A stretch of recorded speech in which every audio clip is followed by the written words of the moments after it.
Okay, hello again, Tom Maguire. I'm just going to do a review on the book Shoot for the Moon by Richard Wiseman. This is a relatively new book. I think it's a year or so since it came out. I quite like anything to do with space. I have to say, any of you who follow this channel will know that I've done a couple of reviews on different books related to space and astronauts and things. I'm quite passionate about that. I find it quite fascinating. Like I've said a few times before, different reviews, this is a book review channel, but it's biased towards personal development. So I read as many books as I possibly can. I decided to start reading books quite intensively about 3 years ago. I've always loved books, but I started just taking it a bit more seriously in order to improve myself and kind of improve my business, my coaching business, my consultancy business. Mainly just because I just love books and I love gaining knowledge and I love kind of developing myself and kind of improving. And this is the first kind of strictly personal development type self-help book that I've read in a little while, actually. I've read some fantastic books recently, but they've been a little bit more, I suppose, just non-fiction, the odd fiction thing here and there. They haven't really been strictly personal development, but this one is. And this is really, really good. And it's kind of made me realize why I enjoy personal development books so much. It's not that there's necessarily always something new to learn. When you've read a lot of personal development books, you get to a stage where you kind of feel as though you've heard it all before, and it's unusual to get something that comes out with something completely original. But I don't think there's anything wrong with that. I think sometimes the old advice is kind of the best in some ways, and actually it's really good just to go over something, just to listen to something or read something that just kind of reminds you of maybe stuff that you already know, and possibly just gives it to you from a different perspective with reference to different stories. There are so many different types of personal development books out there that quote different stories from history, relate it in different ways, and this is just really interesting for me. It's like I say, it's Shoot for the Moon by Richard Wiseman, and he basically talks about the moon landings, Apollo 11, Buzz Aldrin and Neil Armstrong, and what's his name, Collins? Yeah, I can't remember his name now. Anyway, he's talking about the moon landings. He's talking about how the people who were involved, there was a huge team of people who were involved in getting the astronauts to the moon. And he's basically making the point that none of those people were genetically kind of superior or hugely academic, elite academics, or came from really rich, privileged backgrounds particularly. They were just a team of people who were really, really passionate about what they did. They were 110% committed to their cause and to their purpose. They turned up to work willingly. A lot of them said that they would have done it if they'd just been paid enough just to live, or, basically it wasn't about the money. They just loved being there. They'd stay till 9 o'clock in the evening. They didn't see it as work. They just enjoyed every minute of it. And it was just this real project of getting to the moon. Started off by President Kennedy when he made that fantastic speech. Was it in 1961, I think, when he made that speech, or 1962, 1961, I think, where he said that they would get to the moon within the decade. They would get someone to the moon and back safely. And so Richard Wiseman talks about the fact that he set this stretch goal, this really ambitious goal that really motivated people and was kind of, it wasn't impossible, but was quite unrealistic. The chances of doing that within the decade were fairly low, but he set that goal. He calls it a stretch goal, which is one way of looking at them, which is interesting. So he set that goal, he motivated people, he inspired people, and that it just goes to show the power of what you can achieve when you set yourself a really difficult target. And Elon Musk does this as well. He's known for setting really tight deadlines. One of his quotes says something along the lines of, if you've got a 10-year goals for 10 years, then consider trying to achieve them within 6 months, and even if you fail, you'll make a hell of a lot more progress than the person who's continuing to do it for 10 years. And it makes sense, doesn't it? You put yourself under pressure. It's Parkinson's law, isn't it? It's kind of the tendency that things have a tendency to be completed within the time limit that you put on them, basically. If it's possible to complete something within a week and you give yourself a deadline of a month, then you'll stretch it out to a month, just because that's just the way it tends to go. So Kennedy set this fantastic goal. People were behind him. They were excited. It felt like there was common purpose and excitement there and energy for it. And this team of people came together, and like I say, they were 100% committed. And he's basically making the point throughout the whole book. He's using some of the lessons from some of the things that they said that they did, and he's using those lessons to help us to develop ourselves better. And there's some fantastic advice in here, it really is. He also says that with all the success that they had of getting them to the moon and back, they still managed to remain humble as well, which is absolutely fantastic. And he's basically saying, if this team of people can do what they did, then you can do whatever it is that you want to do as well. You don't have to be hugely privileged and rich. You don't.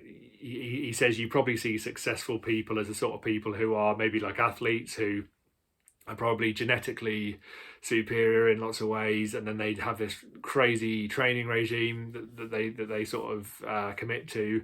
And he's basically saying that isn't necessarily what success is. You can be like these people who are just passionate and focused and determined and resilient, and you can achieve so much. So it's a really, really nice message, and it's really nicely put. It's really well written.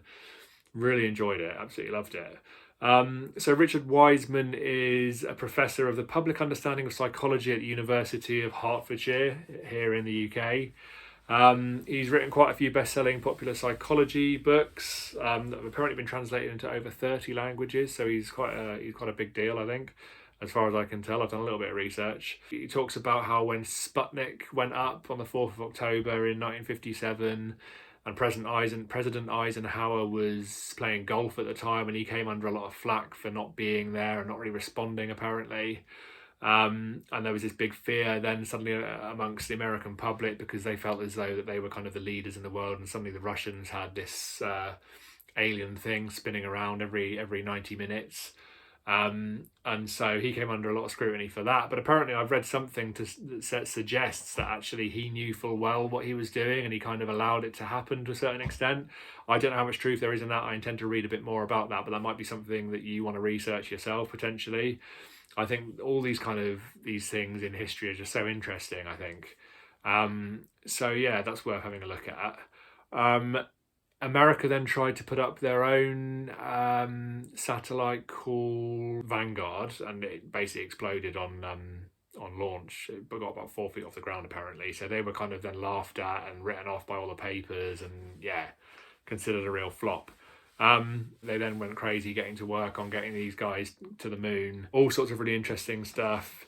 You've got Von Braun, is it Von Braun or Von Braun, who worked on the V2 for the Nazis, the V2 rocket. But there's lots of different advice in here. So he says at one point he says, it's really important to work on plans and ideas and to really focus. And this is kind of a neuroscience kind of thing. This is something that I've listened to and read about quite a lot recently.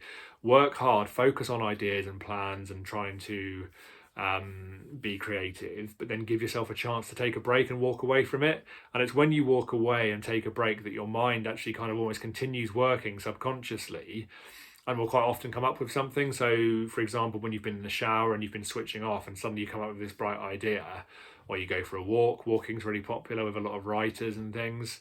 It's kind of this idea that you're switching your brain off from that intensive focus, and then the subconscious kind of takes over and continues kind of working, and that can be really, really useful. So this idea of taking it easy, making sure you take proper breaks, because it's very easy to get obsessed and kind of just keep working. He talks about how we should practice trying to be kind of original in our ideas, and he gives this kind of exercise of, he gives about 8 or 9 different types of animals and asks you to group them into 2. And the types of animals they are, you end up grouping sort of the dangerous ones and the more domestic ones quite naturally. And he sort of says that most people would do that, but actually it does you good to kind of stop and think how you could group those animals differently, try to think outside the box a little bit, and he gives lots of different ideas of how you might do that. But it's just quite an interesting exercise to try to do day to day when you're asked to do something, to not just go with the kind of status quo and the tradition of what you've been kind of conditioned, and actually try to sort of think outside that a little bit. I think that's a good exercise. He talks about the best friend dialogue, he calls it. It's the first time I've heard it before, but it sounds very interesting. So this idea that when we speak to ourselves, when we talk to ourselves, we can be quite negative. So he basically says, and it's a bit like Jordan Peterson says about treating people or treating yourself the way you would treat someone you care for. So he basically says if you were talking to your best friend, if your best friend came to you with this kind of a business idea and they were concerned about this and that, they were stressed and they were worried there was this problem and that problem, you would probably say to them something like, okay, well, no problem, go for it, give it your best shot, see how it goes. If it fails, then you can kind of reassess and look at it and learn from that and move forward. We tend to give quite supportive advice to people we care about, but we don't tend to do it for ourselves. So he's basically saying try to use that technique on yourself when you're thinking about taking a risk on something or trying something new. Talk to yourself in the way that you might do to a best friend. Be supportive to yourself. Don't just kind of say, it's not going to work, blah, blah, blah, you're useless. Say to yourself, okay, this might be difficult, it might fail, but if it does, what can I do? How can I still take something from it? How can I still move forward? And I just think that's another really nice technique. Another nice technique. It's just another kind of method of positive self-talk, which is really important. So he goes through lots of different stories that happened on the way to getting to the moon. So the tragedy of the Apollo 1 fire. They were in the Apollo 1, they were practicing somewhere, and the cabin was full of pressurized oxygen, pure oxygen, and they discovered there was a wire that had been worn bare.